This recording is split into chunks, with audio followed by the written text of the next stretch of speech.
चंद्रयान 3 की सफलता मिलने और तिरंगे की शान बढ़ाने के लिए इंडियन स्पेस रिसर्च ऑर्गेनाइजेशन अर्थात इसरो को पूरे विश्व से बधाइयाँ मिल रही हैं।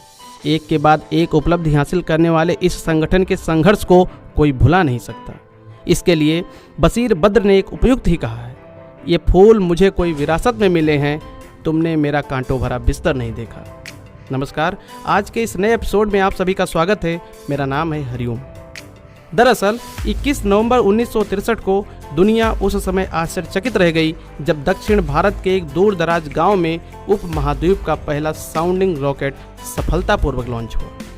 यह स्थान केरल का एक छोटा सा मछली पकड़ने वाला गांव थुम्बा था, जहां नारियल पेड़ों के क्षेत्र में एक रॉकेट लॉन्च पैड बनाया गया था। उस समय वैज्ञानिकों द्वारा रॉकेट के हिस्सों और पेलोड को साइकिल पर या फिर बैलगाड़ी द्वारा एक स्थान से दूसरे स्थान तक ले जाया जाता था। इसरो की पूर्ववर्ती संस्था भारतीय राष्ट्रीय अंतरिक्ष अनुसंधान समिति इनकॉस्पर की शुरुआत बहुत संघर्षपूर्ण थी।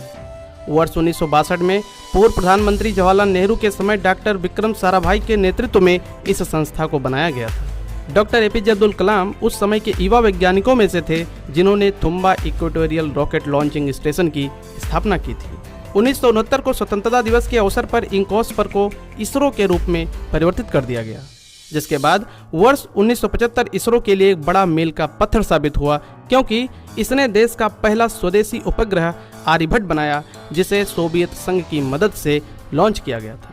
1979 में इसरो का प्रमुख प्रक्षेपण स्थल श्रीहरिकोटा में स्थानांतरित कर दिया गया, जिसके बाद RS-1 भारतीय प्रक्षेपण यान SLV-3 द्वारा कक्षा में स्थापित किया जाने वाला पहला उपग्रह बन गया। इससे पहले कई अन्य देशों ने ऐसी उपलब्धियां हासिल की थीं, लेकिन यह भारत के युवा अंतरिक्ष कार्यक्रम के लिए एक महत्वपूर्ण प्रगति थी। इस उपलब्धि पर डॉक्टर कलाम ने कहा था कि इसमें कोई संदेह नहीं कि यह एक स्मॉल व्हीकल है, लेकिन देश के लिए एक बड़ी छलांग है।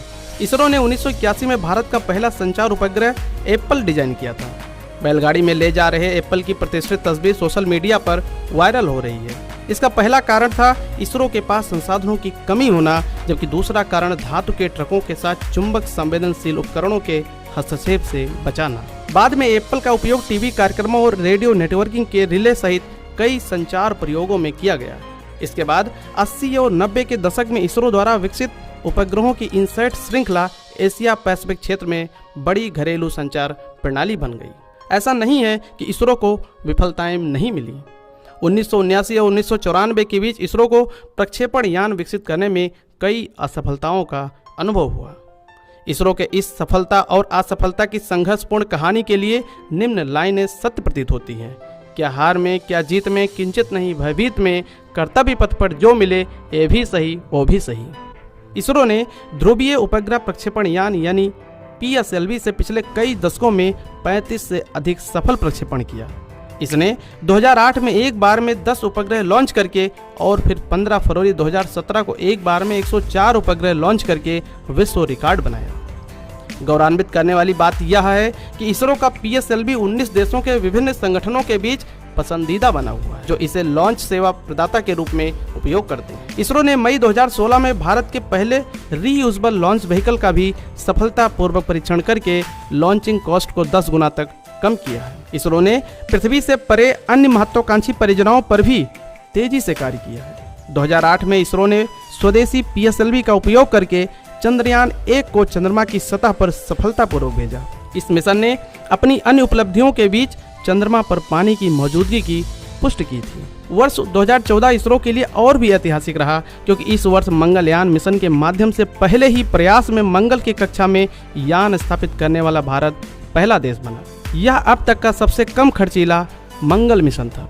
इसरो ने चंद्रयान 2 को जुलाई 2019 में चंद्रमा के दक्षिणी ध्रुव की खोज हेतु ऑर्बिटर, लैंडर और रोवर के साथ लॉन्च किया था, जिसमें आंशिक सफलता तो मिली, क्योंकि उस वर्ष 7 सितंबर को इसका लैंडर और रोवर चंद्रमा की सतह पर दुर्घटनाग्रस्त हो गया था। चंद्रयान 2 की असफलता से सीख लेकर तकनीकी क्षमताओं को एडवांस करके चंद्रमा पर सॉफ्ट लैंडिंग करने के लिए चंद्रयान 3 को पिछले महीने 14 जुलाई को भेजा गया, जिसने नियत समय में 23 अगस्त को शाम 6 बजे के आसपास चंद्रमा के दक्षिणी ध्रुव पर सॉफ्ट लैंडिंग किया। यह ऐतिहासिक, अकल्पनीय और अविस्मरणीय रहा, क्योंकि ऐसा करने वाला भारत पहला देश बन गया।